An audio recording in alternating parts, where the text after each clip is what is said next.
Hello guys, ചെമ്പനീർ പൂവിൻ്റെ പുതിയ episode റിവ്യൂയിലേക്ക് സ്വാഗതം. അങ്ങനെ നമ്മുടെ രേവതിക്ക് മുത്തശ്ശി വിളിക്കുമ്പോൾ സച്ചി കടവ കടവ എന്ന് പറഞ്ഞ് കേട്ട് ചെറിയ സങ്കടം വന്നിട്ട് അങ്ങ് പോവാണ് കേട്ടോ. അപ്പോഴത്തേക്കും രവീന്ദ്രൻ പറയുന്നുണ്ട്, ദേ വെറുതെ ആ രേവതി മോളെ വിഷമിപ്പിച്ചു, നീ കയറി പോകാൻ നോക്കുന്ന പറഞ്ഞ് സച്ചിയെ പറഞ്ഞു വിടുവാണ്. ഇതെല്ലാം കേൾക്കുമ്പോഴത്തേക്കും നമ്മുടെ ചന്ദ്രമതിക്ക് ആകെ ടെൻഷൻ ആവുകയാണ് കേട്ടോ. ഇനി ഇവർക്കെങ്ങാനും ആദ്യം കൊച്ചുണ്ടാവുമോ, അവരൊരുമിച്ച് ജീവിച്ചു തുടങ്ങിയ പ്രശ്നമാണല്ലോ എന്നൊക്കെ ഓർത്ത് ആകെ ഒരു ഇരിക്കപ്പുറതിയും കിടക്കപ്പുറതിയും ഇല്ലാതെ അതിലെക്കൂടെ നടക്കുക കേട്ടോ രാത്രിയിൽ. ആ സമയത്ത് നമ്മുടെ ശ്രുതി വെള്ളം എടുക്കാൻ വരുമ്പോൾ ചോദിക്കും, മോളെന്താ ഇവിടെ, ശ്രുതി എവിടെയെന്ന് ചോദിക്കുമ്പോൾ, ശ്രുതി ഉറങ്ങി ആൻറ്റി, ഭയങ്കര ക്ഷീണമൊക്കെ അല്ലേ, രാവിലെയൊക്കെ വർക്ക് ചെയ്യുന്നതല്ലേ എന്ന് ചോദിക്കുമ്പോഴത്തേക്കും നമ്മുടെ ചന്ദ്രമതി ശ്രുതിയോട് ദേഷ്യപ്പെട്ട് പറയുക, നിങ്ങളോടല്ലേ പറഞ്ഞേ നിങ്ങളുടെ കുഞ്ഞ് ആദ്യം ഉണ്ടാവണമെന്ന്, അവനിതൊന്നും അറിയത്തില്ല, എൻ്റെ പൊന്നു മോളൊന്ന് നോക്കിയും കണ്ടു ഇതൊക്കെ ചെയ്യണം എന്ന് പറയുകയാണ് കേട്ടോ. അങ്ങനെ ശ്രുതി പറയാണ്, ശരി ആൻറ്റി എന്ന് പറഞ്ഞ് പോവാണ്. പിന്നെ മുറിയിൽ പോയി കിടക്കുന്ന ചന്ദ്രമതിക്ക് എന്ത് ചെയ്താൽ ഉറക്കം വരുന്നില്ല. രാത്രിയിൽ ഇങ്ങനെ എഴുന്നേറ്റിരിക്കുക, 1 മണിയൊക്കെ ആയപ്പോൾ രവീന്ദ്രൻ്റെ അടുത്ത്. എന്നിട്ട് ചിന്തിക്കുക, ആരെ വിളിച്ചാൽ ഒരു പരിഹാരം കിട്ടും, ബാമേനെ ഒന്ന് വിളിച്ചു നോക്കാമെന്ന് പറഞ്ഞ് ഫോൺ എടുത്ത് വെളിയിൽ പോയി ബാമേനെ വിളിക്കുവാണ് കേട്ടോ. എന്നിട്ട് ബാമയോട് ചോദിക്കുക, നീ എവിടെയാണെന്ന് ചോദിക്കുമ്പോൾ ബാമ പറയാം, ഞാൻ തുണിക്കടയിൽ. അപ്പോൾ ചന്ദ്രമതി പറയാ, ഈ പാതിരാത്രി നിനക്കാരായിട്ട് തുണിക്കട തുറന്ന് വെച്ചേക്കുന്നതെന്ന് ചോദിക്കുമ്പോൾ ബാമ തിരിച്ചു ചോദിക്കുന്നുണ്ട്, അപ്പോൾ പാതിരാത്രിയാണെന്ന് നിനക്കറിയാം, പിന്നെ കിടന്നുറങ്ങേണ്ട സമയത്ത് പിന്നെ വിളിച്ച് എവിടെയാണെന്ന് ചോദിച്ചു കഴിഞ്ഞാൽ എവിടെയാണെന്ന് പറയാനാന്ന് പറയുമ്പോഴേക്കും ചന്ദ്രമതി പ്രശ്നങ്ങളെല്ലാം ബാമയോട് പറയുവാണ് കേട്ടോ. അപ്പം ബാമ മനസ്സിൽ ചിന്തിക്കുക, സ്വന്തം മോനും മരുമോളും നല്ലപോലെ ജീവിക്കുന്ന കണ്ടുകൂടാത്ത എടുത്തവൾ. എന്നിട്ട് പറയുകയാണ്, എന്തേലും ഒരു ഐഡിയ പറഞ്ഞു താടി ബാമയെന്ന് പറഞ്ഞ് ചന്ദ്രമതി ബാമയ്ക്ക് ഇരിക്കപ്പുറത്തി കൊടുക്കുന്നില്ല കേട്ടോ.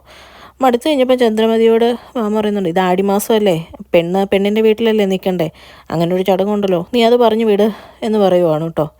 അപ്പോഴത്തേക്കും നമ്മുടെ ബാമയോട് ചന്ദ്രമതി പറയുക, അതേ ഒരു പ്രശ്നമുണ്ട്, അവളുടെ വീട്ടുകാർ വന്ന് പറഞ്ഞായിരുന്നു, അപ്പോൾ എല്ലാ വീട്ടുപണിയും ഞാൻ തന്നെ എടുക്കണമല്ലോ എന്നോർത്ത് അന്ന് ഞാൻ പറഞ്ഞു വിട്ടില്ലടി എന്ന് പറയുവാണ്. അപ്പം ബാമ പറയുവാണ്, വേറെ ഒരു മാർഗ്ഗവും ഇല്ല, ഇത് മാത്രമേ ഉള്ളൂ, നിനക്ക് ചെയ്യാൻ പറ്റുമെങ്കിൽ നീ ചെയ്യുമെന്ന് പറയുവാണ്. എന്നിട്ട് നമ്മുടെ ചന്ദ്രമതി, ഇനിയിപ്പോൾ എന്തോ ചെയ്യും, അവളെ അമ്മേനെ വിളിക്കാമെന്ന് പറഞ്ഞ് ലക്ഷ്മീനെ വിളിക്കുവാണ് കേട്ടോ.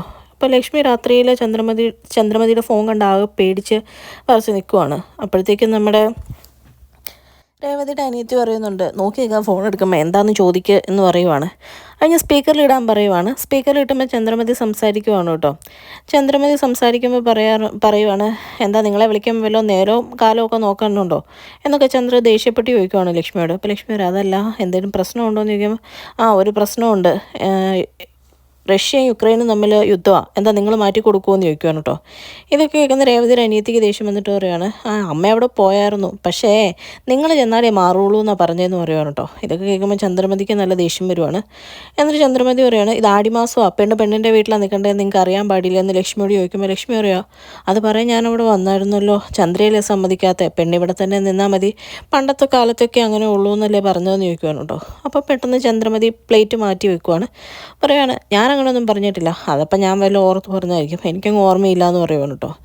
അത് കേൾക്കുമ്പോഴേക്കും ലക്ഷ്മിക്ക് ആകെ അടി കിട്ടിയ പോലെയാണ്. ലക്ഷ്മി പറയുകയാണ്, ഓക്കെ ഞാൻ നാളെ വന്ന് മോളെ കൂട്ടിക്കൊണ്ട് പൊക്കോളാം എന്തായാലും എന്ന് പറയുവാണ്. അത് കേൾക്കുമ്പോഴാണ് ചന്ദ്രമതിക്ക് ചെറിയൊരു ആശ്വാസമാണ്. എന്നിട്ട് പറയുന്നുണ്ട്, വെളുപ്പിന് തന്നെ വരാം, നിങ്ങൾക്ക് വേറെ നേരവും കാലവും ഒന്നും നോക്കാനില്ലല്ലോ, ഒന്നുമില്ലാത്തവർക്ക് എന്ത് നേരവും കാലം എന്നൊക്കെ പറഞ്ഞ് കളിയാക്കുവാണ് കേട്ടോ. അത് കഴിഞ്ഞ് കാണിക്കുന്ന രാവിലെ അടുക്കളയിൽ കയറുന്ന രേവതിയോട് ഒരാഴ്ചക്കുള്ള ഓരോ സാധനങ്ങൾ ഉണ്ടാക്കി വെക്കാനൊക്കെ പറയുക. അപ്പോൾ രേവതി പറയുന്നുണ്ട്, അരി ഉഴുന്നൊക്കെ വെള്ളത്തിലിടണ്ടേ അമ്മ, അല്ലാണ്ട് എങ്ങനെ അരയ്ക്കുന്നതെന്നൊക്കെ ചോദിക്കുമ്പോൾ, നിൻ്റെ ഉണ്ട കണ്ണ് തുറന്ന് നോക്കുക, ഇരിക്കുന്ന കണ്ടില്ലേ എന്നൊക്കെ ചോദിക്കുവാണ് കേട്ടോ. എന്നിട്ട് രേവതി ചോദിക്കുകയാണ്, അമ്മ എവിടെയെങ്കിലും പോകണുണ്ടോ, പൊതുവെ അങ്ങനെ പോകുമ്പോഴാണല്ലോ എന്നെ കൊണ്ട് ഇങ്ങനെ കുറേ നാളത്തെ പരിപാടി ഒറ്റ ദിവസം ചെയ്യിപ്പിക്കുന്നതെന്ന് ചോദിക്കുകയാണ് കേട്ടോ. അപ്പോഴേക്കും ചന്ദ്രമതി പറയുകയാണ്, നീ ചൂടുള്ള ചോദ്യമൊന്നും വേണ്ട, ഞാൻ പറഞ്ഞ് കേട്ടാൽ മതി എന്ന് പറഞ്ഞ് പണിയെടുക്കാൻ പറയുവാണ്. ആ സമയത്ത് നമ്മുടെ രവീന്ദ്രൻ വന്നിട്ട് പറയുന്നുണ്ട്, മോളെല്ലാം വൃത്തിയായിട്ട് ചെയ്യുന്നുണ്ട്, ഇനി നിനക്ക് ഇഷ്ടപ്പെട്ടില്ലെങ്കിൽ നിനക്ക് ഇഷ്ടപ്പെട്ടൊരു മരുമോളുണ്ടല്ലോ, അവളെ വിളിച്ച് ചെയ്യിപ്പിക്കുമെന്ന് പറയുന്ന സമയത്ത് ലക്ഷ്മിയും രേവതിയുടെ അനിയത്തിയും കൂടെ അങ്ങ് വരുവാണ് കേട്ടോ. ഇവരെ കാണുന്ന രേവതി ഓടി ചെല്ലുവാണ്. അപ്പോഴത്തേക്കും അവർ കൊണ്ടുവന്നൊരു പാക്കറ്റൊക്കെ ആയിട്ട് അകത്തോട്ട് കയറുവാണ്. ആ പാക്കറ്റ് ലക്ഷ്മി ചന്ദ്രയുടെ കയ്യിലോട്ട് കൊടുക്കുവാണ് കേട്ടോ. ചന്ദ്ര അത് കയ്യിൽ മേടിച്ചിട്ട് നേരെ താഴോട്ട് ഇടുവാണ്.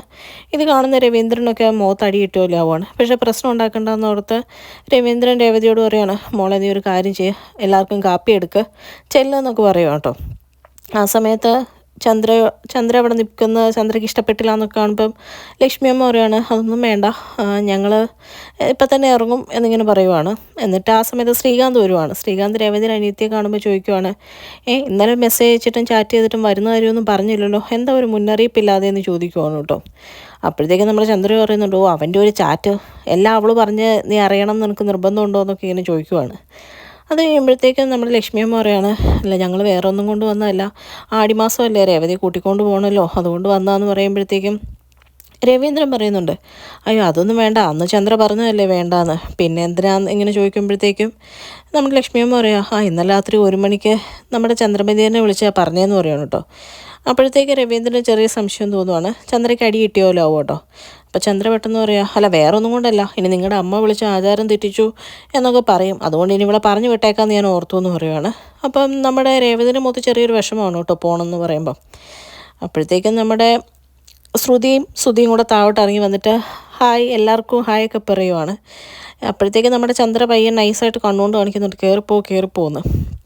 അപ്പോഴേക്കും പയ്യെ തിരിച്ച് കയറിപ്പോകാൻ വേണ്ടി തുടങ്ങുവാണ് കേട്ടോ ശ്രുതി കയറിപ്പോകാൻ തുടങ്ങുന്ന നേരത്ത് ലക്ഷ്മിയമ്മ ചോദിക്കും, മോളെപ്പോഴാണ് വീട്ടിൽ പോകുന്നതെന്ന് ചോദിക്കുവാണ്.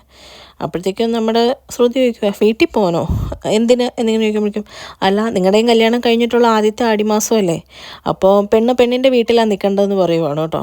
അപ്പോൾ മോള് പോണില്ലേ എന്ന് ചോദിക്കുവാണ്.